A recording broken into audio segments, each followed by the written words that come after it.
बिस्मिल्लाहिर्रहमानिर्रहीम। अस्सलाम वालेकुम।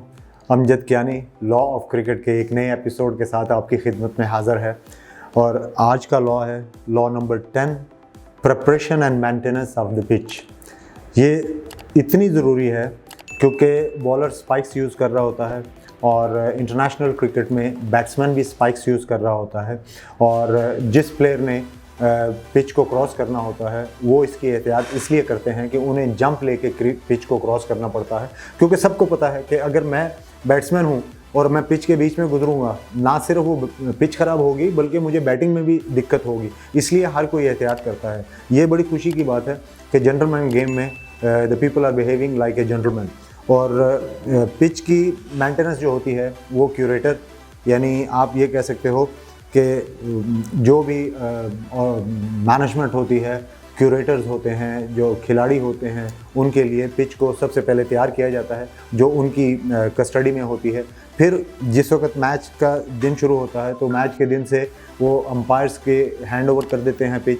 फिर अंपायर उसको पिच को चेक कर सकता है और अगर उसमें कोई चीज़ उनको नज़र आए तो वो उनको क्यूरेटर को या जो मैनेजमेंट होती है उनको बता देते हैं कि इस पिच में इतना रोल करना है या नहीं करना, या पिच बिल्कुल रेडी है। फिर उसके बाद कैप्टन भी पिच को देख सकते हैं। टॉस से पहले सारा कुछ ये डिसीजन दोनों अंपायरों की मशावरत से होता है। अगर कोई एक इनिंग के बाद दूसरी इनिंग में कोई कप्तान चाहे कि मुझे पिच को रोल करना है तो वो बता सकते हैं। अगर दो रोल मौजूद हों, लाइट और हैवी, वो कप्तान की स्वाबदीदी पे होती है कि वो चाहे तो हैवी रोल करवा सके या लाइट रोलर करवा सके, तो वो अपने क्यूरेटर को या अंपायर को इन्फॉर्म कर देते हैं। अंपायर फिर क्यूरेटर को बता देते हैं, जो मैनेजमेंट होती है पिच को तैयार करने वाली, तो वो उनको उनको रोल कर देते हैं। लेकिन रोल की जो टाइमिंग होती है वो 60 मिनट से ज़्यादा नहीं हो सकती। अगर दोनों अंपायर पिच की हिफाजत के लिए बिल्कुल ठीक हो तो रोल करने की भी ज़रूरत नहीं होती। और कई दफ़ा ऐसा होता है कि मैच के दौरान जब बॉलर बॉल करा रहा है, बैट्समैन खेल रहा है, तो वहाँ पे काफ़ी डस्ट इकट्ठी हो जाती है। बॉलर के फॉलो थ्रू में या बॉलिंग करवाते हुए जब रन अप लेते हैं तो उस जगह पे कहीं पे खड्डे छोटे छोटे बन जाते हैं। तो फिर उस वक्त ये अंपायर जो होते हैं वो एक स्पेशल मिट्टी होती है जिसको ग्राउंड में भी रखा जाता है और बाहर भी रखा जाता है। छोटी छोटी गुत्तियाँ बना के रख देते हैं किसी ऐसी पोजीशन पे जहाँ पे बॉल का आना बहुत मुश्किल होता है। तो वो छोटी छोटी जो रिपेयर होती है, क्यूरेटर आके उससे 5-10 मिनट में उसे रिपेयर करके चले जाते हैं।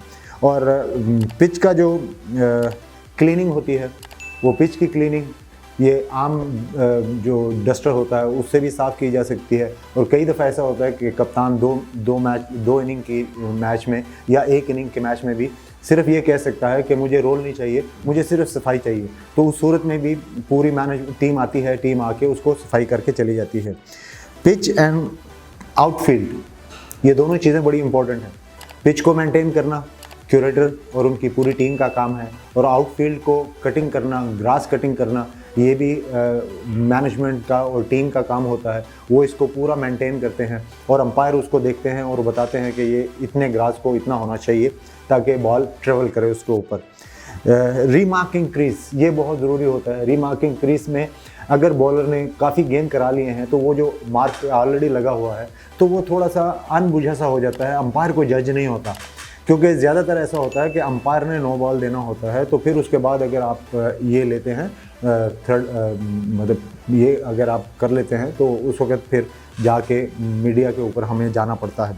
तो उस क्रीज़ को किसी वक्त भी जब अंपायर देखते हैं कि मुझे नज़र नहीं आ रहा, स्पेशली लेग अंपायर आप देखें क्रीज़ से काफ़ी दूर होते हैं, और अगर क्रीज़ वहाँ से मिट चुकी है बैट्समैन की वजह से तो रनआउट में उनको ज़रा दिक्कत आएगी, तो वो रीमार्किंग करवा सकते हैं। उसी वक्त लोग आएंगे, वो एक पूरी बनी होती है पट्टी, उसके बीच में वो जब वो फेर देते हैं वो ब्रश लगा के वाइट पेंट, तो वो फिर रीमार्क हो जाती है। वो भी काफ़ी देर के लिए फिर इस्तेमाल होती है।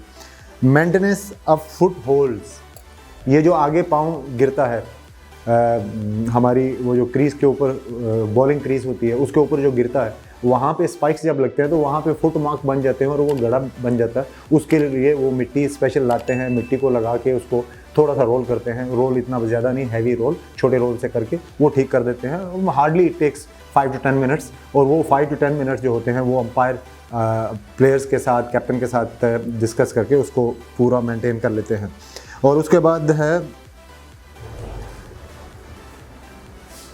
Securing the foot hold and the pitches की ड्यूरेशन डिटोर जहाँ पे होती है उसको भी रिपेयर करने के लिए वो मिट्टी होती है स्पेशल, और उस मिट्टी के साथ हम उसको रिपेयर करते हैं। और स्पेशली जब थोड़ा सा क्लाइमेट हैवी होता है तो उसमें अक्सर स्किड हो जाते हैं, और जब स्पाइक्स के साथ स्किड करते हैं तो वो ग्रॉस भी उखड़ जाता है। तो फ़ौरन उस वक्त मैनेजमेंट की टीम और ये क्यूरेटर की टीम आती है, उसमें जाके ग्रास को अपनी जगह पे लगा के उसको ऊपर से थोड़ा सा पाँव से भी कर देते हैं तो चल जाता है। अक्सर जो क्यूरेशन होती है ना हमारी मैच के दौरान, वो पाँव से ही दबा के हो जाती है पूरी। तो ये था हमारा preparation and maintenance of the pitch. मिलते हैं अगले एपिसोड के साथ, उस वक्त तक के लिए इजाज़त दीजिए। अल्लाह हाफिज़।